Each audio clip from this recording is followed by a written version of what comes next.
పలకస్వామి యొక్క అసలు పేరు ఏంటో మీకు తెలుసా? ఒక రహస్య గదిలో 15 సంవత్సరాలుగా భూగర్భంలో తపస్సు.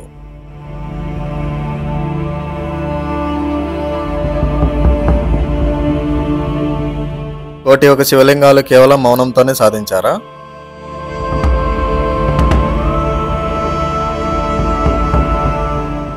దాతలిచ్చిన శివలింగాలు ఇప్పుడు ఎక్కడున్నాయి? భక్తులు అడిగిన ప్రశ్నలకు కేవలం పలక మీద రాసి సమాధానం చెప్తారే తప్ప ఎప్పుడు ఎందుకు మాట్లాడరు? లైక్ చేయండి, సబ్స్క్రైబ్ చేసుకోండి మరియు పక్కనున్న గంట సింబల్ యాక్టివేట్ చేసుకోండి. ఫ్రెండ్స్, మీరు నన్ను ఫేస్బుక్ మరియు ఇన్స్టాగ్రామ్లో ఫాలో అవ్వచ్చు. మీ సపోర్ట్ నాకు ఉంటుందని ఆశిస్తున్నాను. Hi friends, welcome back to our channel నాకు తెలుగు ట్రావెలర్. ఫ్రెండ్స్, ఈరోజు వచ్చేసి పలకస్వామి ఆశ్రమం ఏ విధంగా చేరుకోవాలనేది ఈ వీడియోలో క్లియర్గా చూపించడం జరుగుతుంది. సో వీడియోని అయితే స్కిప్ చేయకుండా చివరి వరకు చూడండి. వీడియోని అయితే మొదటగా లైక్ చేయండి. ఈ ఆశ్రమం మీరు చేరుకోవాలంటే భయంకరమైన రాళ్ల రోడ్డు, బురద రోడ్డు గుండా మీరు ఈ ఆశ్రమాన్ని చేరుకోవచ్చు. రోడ్డు చూడండి ఎంత దారుణంగా ఉందో. ప్రకృతి సోయగాల నడుమ ఎంతో అందమైన తెలుగుగంగ ప్రాజెక్ట్ దగ్గర అయితే ఈ ఆశ్రమం అయితే ఉంది.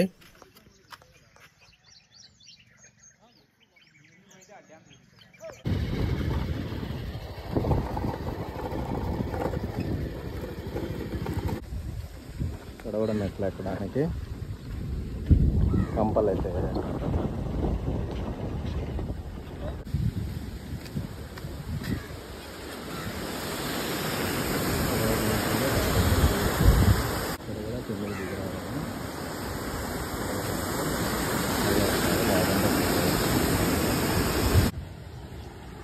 ఇదంతా కూడా కంప వేసినారు.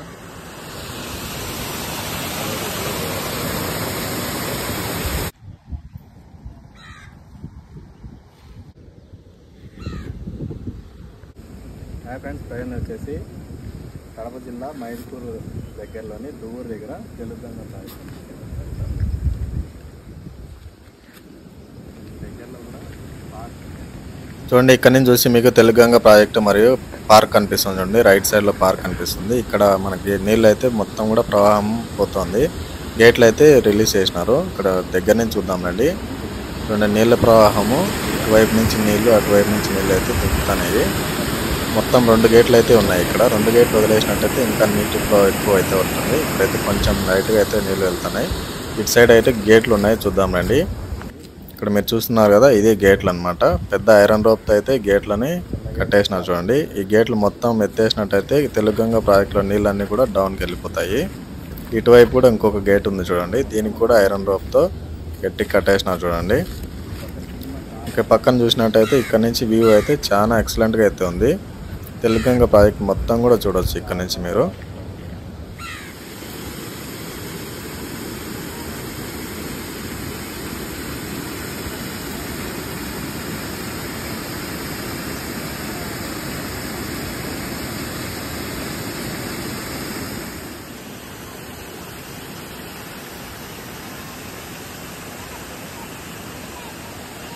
మీరు ఈ పలకస్వామి ఆశ్రమం చేరుకునేటప్పుడు రోడ్డుకి ఇరువైపులా కూడా శివలింగాలను చూడొచ్చు. ఇక్కడ మీరు చూస్తున్నారు కదా, కరెంట్ పోల్ దగ్గర ఒక శివలింగం ఉంది. అదేవిధంగా రోడ్డుకు మొత్తం కూడా ఇటువైపు నుంచి అటువైపు అన్నీ కూడా శివలింగాలే దర్శనమిస్తాయి మీకు.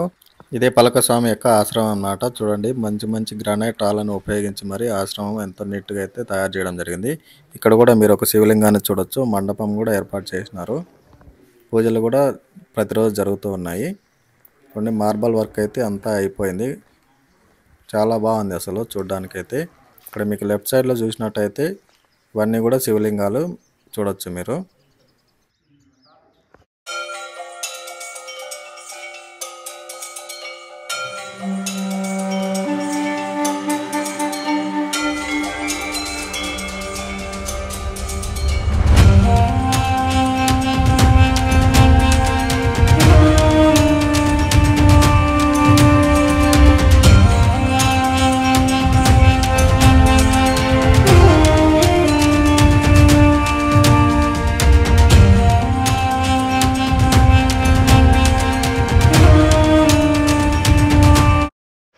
హాయ్ ఫ్రెండ్స్, ఇప్పుడు మీరు చూస్తున్నారు కదా, ఇది వచ్చేసి పలకస్వామి ఆశ్రమం అని అంటారు.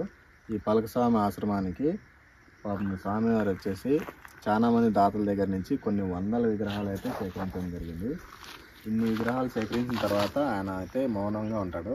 అతని ఆరోగ్యం అయితే క్షీణించిపోయింది. దానివల్ల ఇక్కడ మీరు చూస్తున్నారు కదా, అదంతా ఆశ్రమం పైన అంతా కూడా కట్టేసినాడు మొత్తము. కానీ ఓపెనింగ్ అయితే చేయలేదన్నమాట, కొన్ని ఆరోగ్య కారణాల వల్ల ఆపేసినాడు. సో మొత్తం ఒకసారి చూద్దామండి.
ఆశ్రమం తీసుకున్నావా?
స్వామి వచ్చేసి దాదాపు 2007 నుంచి ఇప్పటి వరకు ఒక్క మాట కూడా మాట్లాడలేదు.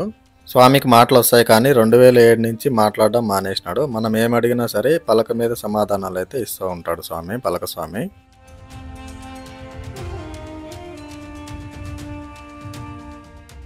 ఈ పలక స్వామి యొక్క అసలు పేరు మౌనానందగిరి యోగేశ్వర స్వామి అని పిలుస్తారు. చుట్టుపక్కల గ్రామాల్లోని ప్రజలు మౌనానంద స్వామి లేదా మౌనం స్వామి లేదంటే పలక స్వామి అని పిలుచుకుంటూ ఉంటారు. గిరి అంటే కొండ మీద 1,01 శివలింగాలని ప్రతిష్ఠ చేయాలన్న పలకస్వామి ఆశయాన్ని ఏ ఆటంకం లేకుండా ఆదిదేవుడు వినాయకుడు తోడుంటాడని ఆశిద్దాము. సో ఈ వీడియో మీ అందరికి నచ్చిందని అనుకుంటున్నాను. నచ్చినట్టయితే లైక్ చేయండి, షేర్ చేయండి.